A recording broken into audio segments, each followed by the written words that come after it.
মৰমৰ বন্ধু বান্ধৱী তথা শিক্ষাৰ্থীসকল, মই শ্ৰী জিংকু তামুলীয়ে পুনৰবাৰ তোমালোকৰ মোৰ এডুকেটিভ ষ্টুডিঅ' নামৰ ইউটিউব চেনেলটোলৈ স্বাগতম জনাইছোঁ। আজি তোমালোকৰ বাবে লৈ আহিছোঁ এটা নতুন বিষয়। সেই বিষয়টো হ'ল শিক্ষণৰ এটা নতুন পদ্ধতি, যাৰ নাম হ'ল অনুবন্ধন শিক্ষণ পদ্ধতি, যাক ইংৰাজীত কোৱা হয় কণ্ডিশ্যনিং লাৰ্ণিং।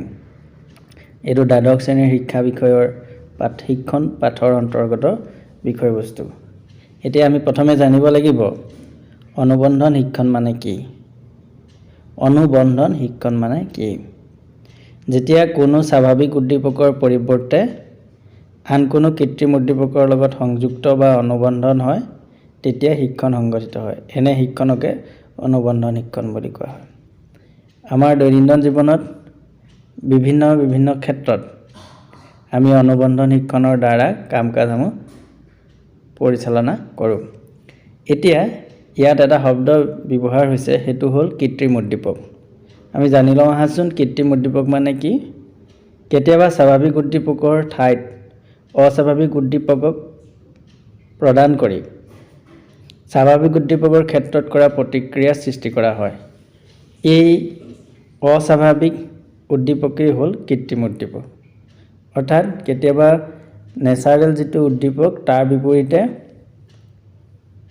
তাৰ বিপৰীতে অস্বাভাৱিক কেতবোৰ এটা বা দুটা উদ্দীপক অন্য এটা উদ্দীপক ইয়াৰ লগত যোগ কৰা হয়, আৰু সেই উদ্দীপকৰ বিপৰীতেও একেধৰণৰ প্ৰতিক্ৰিয়া প্ৰদৰ্শিত হয়। তেনেধৰণৰ উদ্দীপকক কৃত্ৰিম উদ্দীপক বুলি কোৱা হয়।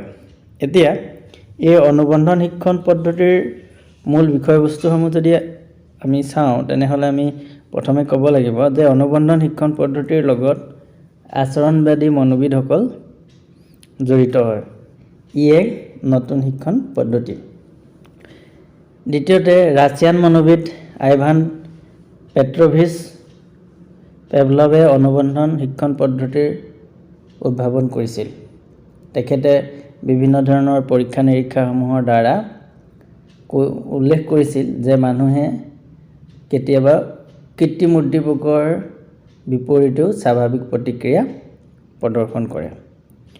তৃতীয়তে তেওঁ কৈছে যে অনুবন্ধন শিক্ষণ পদ্ধতিৰ মতে যেতিয়া কোনো স্বাভাৱিক উদ্দীপকৰ পৰিৱৰ্তে আন কোনো কৃত্ৰিম উদ্দীপকৰ লগত সংযুক্ত বা অনুবন্ধন হয়, তেতিয়া শিক্ষণ সংঘটিত হয়।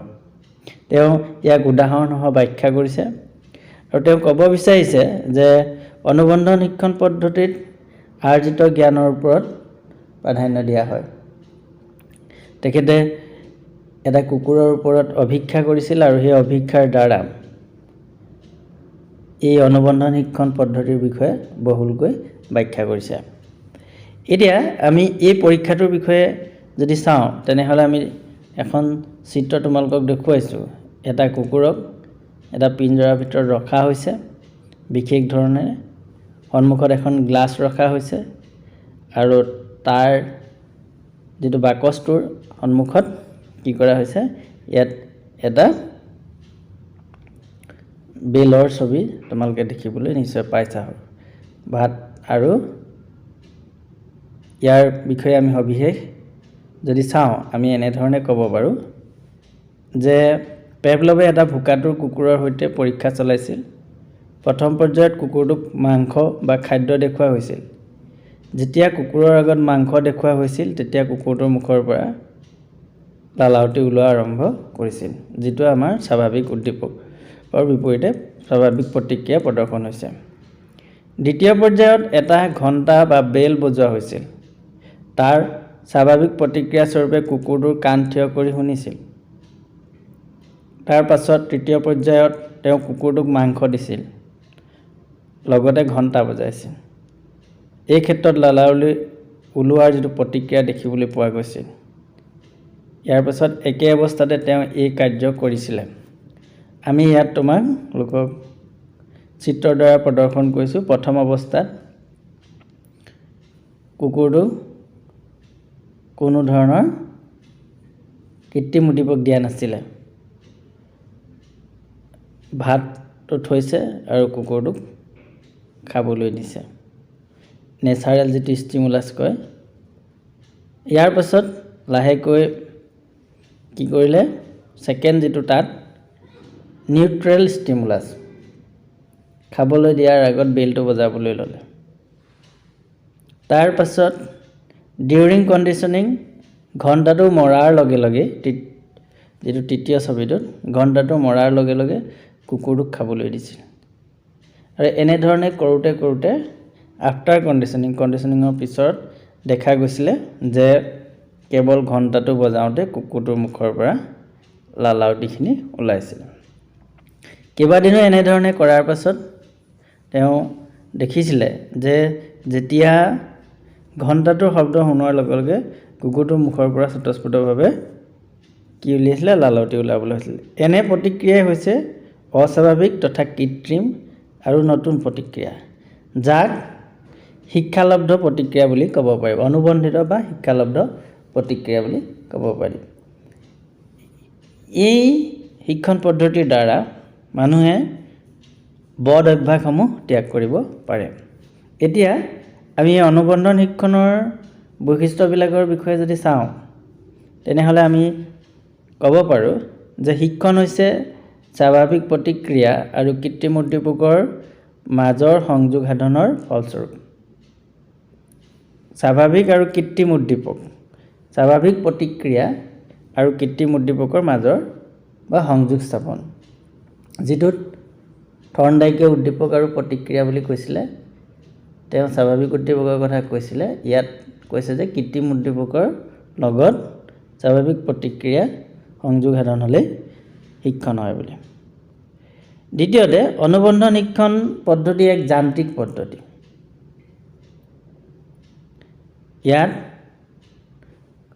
কৰি থকাৰ ফলস্বৰূপে হয় বুলি কৈছে ইয়াত বিজুলী চমকৰ দৰে নাহে হঠাতে নহয় অনুবন্ধন শিক্ষণ পদ্ধতিৰ বাৰে বাৰম্বাৰ ক্ৰিয়াৰ প্ৰয়োজন ৰিপিটেশন লাগে যেটো প্ৰচেষ্টা বুলি কোৱা হয় বাৰে বাৰে কৰি থাকিলে হে হয় ইয়াত বিজুলী চমকৰ দৰে যেটো আমাৰ অন্তৰ্দৰ্শন শিক্ষণ পদ্ধতিত আছিল এটোৰ দৰে নহয় অনুবন্ধন শিক্ষণ পদ্ধতি বাবে উচ্চ বুদ্ধিৰ প্ৰয়োজন নহয় ই ইন্দ্ৰিয় সম্বন্ধীয় অৰ্থাৎ ই আমাৰ সেন্স অৰ্গানছ বিলাকৰ লগত জড়িত হয় এতিয়া এই অনুবন্ধন শিক্ষণ পদ্ধতি আমি শিক্ষাৰ ক্ষেত্ৰত কেনে ধৰণে প্ৰয়োগ কৰিব পাৰোঁ এই বিষয়ে আমি অৱলোকন কৰিলে দেখিবলৈ পাওঁ যে শাস্তি আৰু পুৰস্কাৰ অনুবন্ধন শিক্ষণ পদ্ধতিৰ লগত নিবিড়ভাৱে জড়িত ইয়াত আমাৰ যি বেয়া অভ্যাসসমূহ ত্যাগ কৰিবৰ কাৰণে উপযুক্তভাৱে শাস্তি আৰু পুৰস্কাৰৰ নীতি ব্যৱহাৰ কৰিলে সুফল পোৱা যায় বুলি ক'ব বিচাৰিছে দ্বিতীয়তে অনুবন্ধন শিক্ষণ পদ্ধতিৰ দ্বাৰা শিক্ষাৰ্থীসকলৰ পৰিষ্কাৰ পৰিচ্ছন্নতা নিয়মানুৱৰ্তিতা অনুশাসন আদি ভাল অভ্যাসবোৰ গঠন কৰিব পাৰি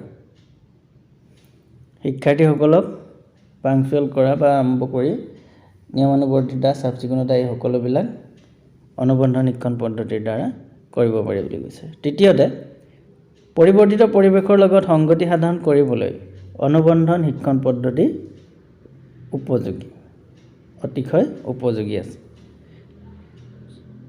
চতুৰ্থতে জীৱনৰ প্ৰাৰম্ভিক সময়ছোৱাত শুদ্ধ প্ৰশিক্ষণৰ বাবে ই অতি গুৰুত্বপূৰ্ণ প্ৰথম অৱস্থাত অনুবন্ধন শিক্ষণ পদ্ধতিৰ দ্বাৰা ভাষা শিক্ষণ কৰিবলৈ সহজ হয় অৰ্থাৎ ভাষা শিকিবৰ কাৰণে অনুবন্ধন শিক্ষণ পদ্ধতি শিক্ষাৰ্থীসকলক ভাষা আয়ত্তকৰণ বা ভাষা শিকাবৰ কাৰণে অনুবন্ধন পদ্ধতি ব্যৱহাৰ কৰিব পাৰি গতিকে এনে ধৰণে আমি শিক্ষাৰ ক্ষেত্ৰত অনুবন্ধন শিক্ষণ পদ্ধতিৰ বহুল প্ৰয়োগৰ কথা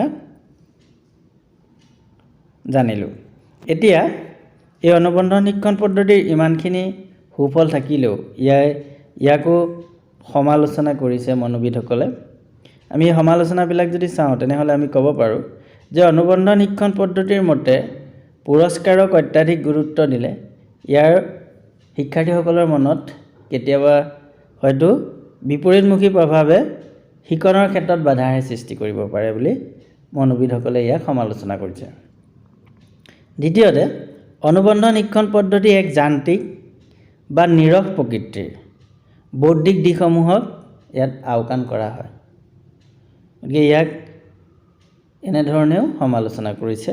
তৃতীয়তে, সকলো উদ্দীপকক যিকোনো মিল নথকা উদ্দীপকৰ লগত অনুবন্ধন কৰিব পৰা নাযায়, অৰ্থাৎ এই অনুবন্ধন শিক্ষণ পদ্ধতি সকলো ক্ষেত্ৰত প্ৰযোজ্য নহয়।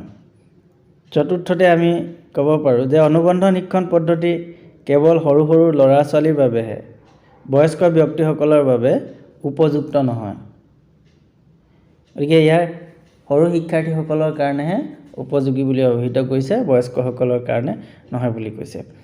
এতিয়া আমি অন্তৰ্দৰ্শন আৰু অনুবন্ধন শিক্ষণ পদ্ধতিৰ মাজত থকা কেতবোৰ পাৰ্থক্যৰ বিষয়ে আলোচনা কৰোঁ। আহাচোন, যিমান পাৰোঁ মই ইয়াত তোমালোকক মনত ৰাখিবৰ কাৰণে সহজ হ'বলৈ সংক্ষিপ্ত আকাৰে দিবলৈ যত্ন কৰিছোঁ। অন্তৰ্দৰ্শন পদ্ধতি আৰু অনুবন্ধন পদ্ধতিৰ পাৰ্থক্য যদি চাওঁ, যে অন্তৰ্দৰ্শন পদ্ধতি সামগ্ৰিকতা বা তত্ত্বৰ ওপৰত প্ৰতিষ্ঠিত, অন্যহাতে অনুবন্ধন পদ্ধতি হ'ল অনুবন্ধনবাদ শিক্ষণ তত্ত্বৰ ওপৰত প্ৰতিষ্ঠিত। আকৌ অন্তৰ্দৰ্শন পদ্ধতিৰ লগত কহলাৰ, কফকা, ৱাৰ্থিমাৰ আদি জাৰ্মান মনোবিদসকল জড়িত আছে। অনুবন্ধন শিক্ষণ পদ্ধতিৰ লগত পেভলভ নামৰ ৰাছিয়ান মনোবিদ জড়িত আছে। ঠিক তেনেধৰণে অন্তৰ্দৰ্শন শিক্ষণ পদ্ধতিৰ বাবে পৰীক্ষা নিৰীক্ষা চলাইছিল চিম্পাঞ্জীৰ ওপৰত, অনুবন্ধন পদ্ধতিৰ বাবে পৰীক্ষা নিৰীক্ষা চলাইছিল কুকুৰৰ ওপৰত।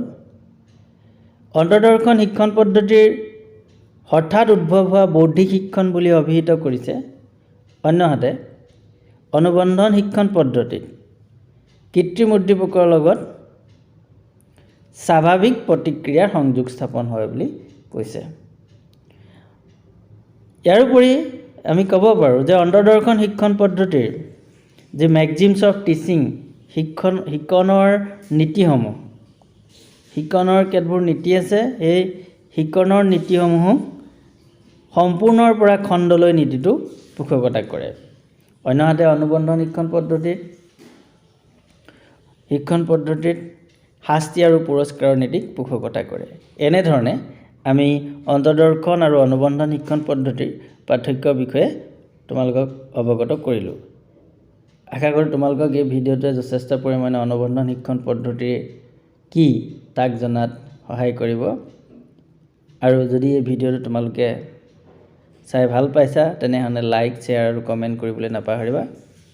লগতে এনেধৰণৰ নতুন নতুন শিক্ষা বিষয়ৰ ভিডিঅ'ৰ বাবে মোৰ ইউটিউব চেনেলটো ছাবস্ক্ৰাইব কৰি ল'বা। সদয় ভকত সকলোলৈকে মই ধন্যবাদ জ্ঞাপন কৰিলোঁ। ধন্যবাদ।